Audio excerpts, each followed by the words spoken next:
आइए साथियों, आप सभी का जेके कंपटीशन सेंटर में हार्दिक स्वागत है।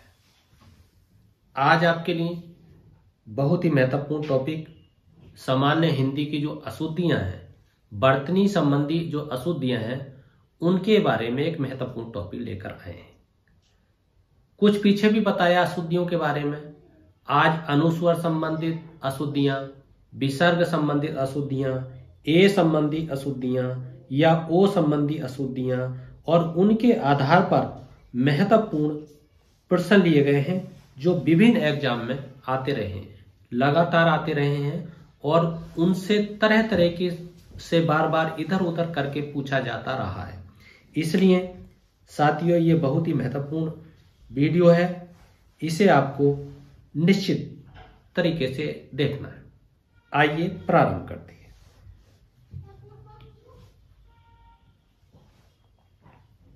ए संबंधी अशुद्धियां। ए संबंधी अशुद्धियां और बड़ी ए संबंधी अशुद्धियां क्या है? अशुद्ध क्या है? जैसे एक्ट ये अशुद्ध है, जबकि शुद्ध क्या होता है? एक्ट होता है, जो बड़ी ए से बनता है। इसी तरीके से कैंटीन ये अशुद्ध होता है, क्योंकि कैंटीन जो है, कैंटीन में बड़ी ए लगती है, इसलिए ये शुद्ध है। ये वही शब्दों को लिया गया है जो बार बार परीक्षा में पूछे आए हैं, चाहे वो लेखपाल का एग्जाम हो, आरओ का एग्जाम हो, एआरओ का एग्जाम हो, यूपी SSC का कोई भी एग्जाम हो, या पीसीएस का एग्जाम हो, पीसीएस का मुख्य एग्जाम हो, या आरओ का मुख्य परीक्षा का एग्जाम हो। लेखपाल में भी इन्हें पूछे जाने की संभावना ज्यादा है।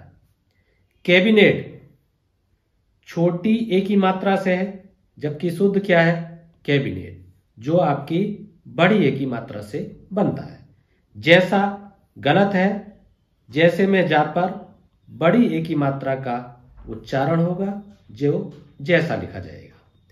टैक्स अशुद्ध है, जबकि शुद्ध होता है टैक्स।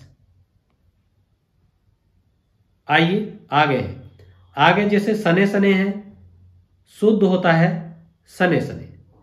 पैसा जबकि होता है पैसा, ये आपको ध्यान देना है। आइए आगे, ओ संबंधी औ संबंधी अशुद्धियां। अछोहड़ी अशुद्ध है, होता है अछोहड़ी, ये आपको ध्यान देना है। अलौकिक गलत है, अलौकिक है, जबकि होता है अलौकिक। औद्योगिक गलत है, लिखा जाता है औद्योगिक। औरत इस तरीके से लिखा जाता है। गौतम गलत है, शुद्ध गौतम ये है। आगे जौनार गलत है, बड़ी ओ की मात्रा से लगा है, जबकि जौनार होता है। ठीक इसी तरीके से झोपड़ी इस तरीके से लिखा जाता है। त्योहार बहुत बार एग्जाम में पूछा जाता है, त्योहार पे छोटी ओ की मात्रा लगती है। झोपड़ी में भी छोटी ओ की मात्रा लगती है, जौनार में भी छोटी ओ की मात्रा लगती है, जबकि कई बार गलत तरीके से पूछा गया है और एक भी प्रश्न गलत होने से सिलेक्शन की संभावना बाहर हो जाती है। आइए आगे देखते हैं।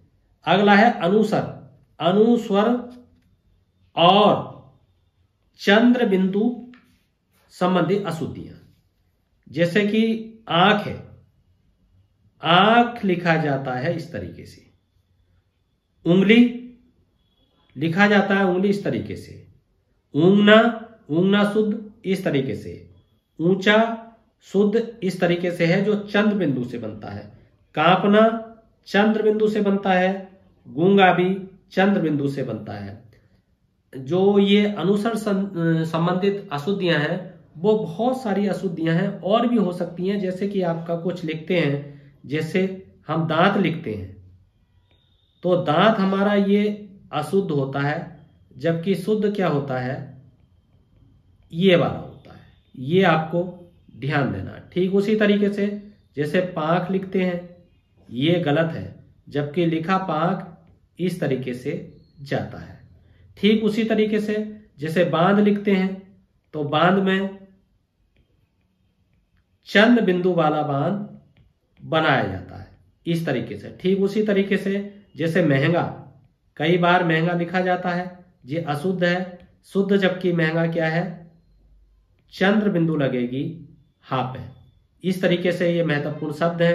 जैसे कि मुंह लिखा जाता है, मुंह ऐसे लिखते हैं, ये अशुद्ध है, जबकि मुंह शुद्ध ये है। ठीक उसी तरीके से संकरा लिखा जाता है, संकरा इस तरीके से लिखते हैं, ये अशुद्ध है, जबकि शुद्ध संकरा जो होता है वो इस तरीके से बनता है। ये आपको ध्यान देना है। ये कुछ और हैं, जैसे गूंज है, शुद्ध गूंज है। छां है, शुद्ध छां ये है। झांसी, शुद्ध ये है झांसी। टांगना, ये चंद्र बिंदु से बनेगा। आइए विसर्ग संबंधी कुछ अशुद्धियां हैं। विसर्ग संबंधी क्या क्या अशुद्धियां हैं देखते हैं। दुशील, दुशील शुद्ध होता है दुशील। ठीक उसी तरीके से दुख, दुख में विसर्ग बनता है, तब जाकर उसको शुद्ध माना जाता है। ठीक इसी तरीके से निःशुल्क, निःशुल्क में भी शुद्ध जब ही होगा जब नी के बाद में विसर्ग लगेगा। निस्वार्थ, निस्वार्थ भी जब ही शुद्ध माना जाएगा जब नी के बाद में आपका विसर्ग लगेगा। तो ये आपके महत्वपूर्ण है। अब इनसे संबंधित महत्वपूर्ण प्रश्न है जो आए दिन पूछे गए हैं। शुद्ध वर्तनी का चयन कीजिए। इनमें शुद्ध वर्तनी के बारे में पूछा जा रहा है कि शुद्ध वर्तनी है क्या कहना। जैसे कि आपका ए अंतर्ध्यान है और आपकी बी अंतर्ध्यान है, सी अंतर्ध्यान है और डी भी अंताध्यान है। तो इसका शुद्ध क्या होगा ये आपको बताना है। तो इसका शुद्ध जो होगा वो अंतर्धान होगा, ये आपको ध्यान देना है। ठीक, शुद्ध वर्तनी का चयन कीजिए। दूसरा प्रश्न है शुद्ध वर्तनी का चयन कीजिए। अधर्म, अधर्म, अधर्म और यह है अधर्म, तो ये वाला शुद्ध है अधर्म।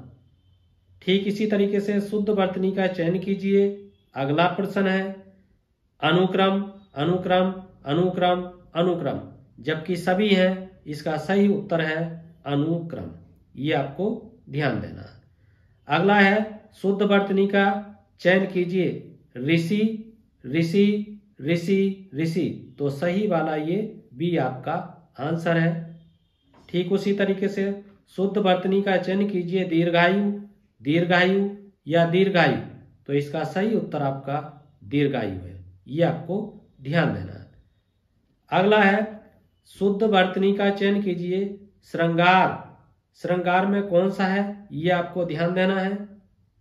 श्रृंगार ये वाला, तो ये सही है। श्रृंगार इस तरीके से लिखा जाता है। शुद्ध वर्तनी का चयन कीजिए। अगला प्रश्न है अध्येता, अध्येता, अध्येता या अध्येता, इस तरीके से कई बार ये प्रश्न पूछा गया है। तो इसका सही जो आपका उत्तर है वो अध्येता ये है। ये आपको ध्यान देना। अगला है शुद्ध वर्तनी का चयन कीजिए। कवियत्री, कई बार कवियत्री पूछा गया है, ये वाला इसका सही है।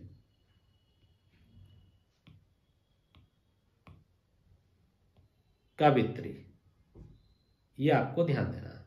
तो साथियों, मित्रों, दोस्तों, यदि आपको ये वीडियो पसंद आई है तो इस चैनल को सब्सक्राइब कीजिए, लाइक जरूर कीजिए, शेयर जरूर कीजिए, कमेंट जरूर कीजिए, फीडबैक जरूर दीजिए, ताकि मुझे वीडियो बनाने का आत्मबल, आत्मशक्ति मिल सके। इसी के साथ आपका बहुत बहुत हार्दिक धन्यवाद।